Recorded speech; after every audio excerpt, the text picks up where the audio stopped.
Welcome to Solvetic, your channel to always learn technology easily. Below in the description, you will find useful links we used in this video.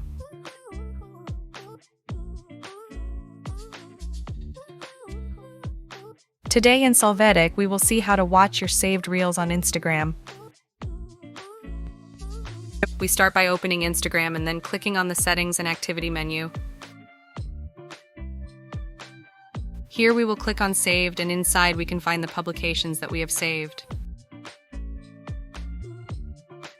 Hey, remember to subscribe Solvetic channel.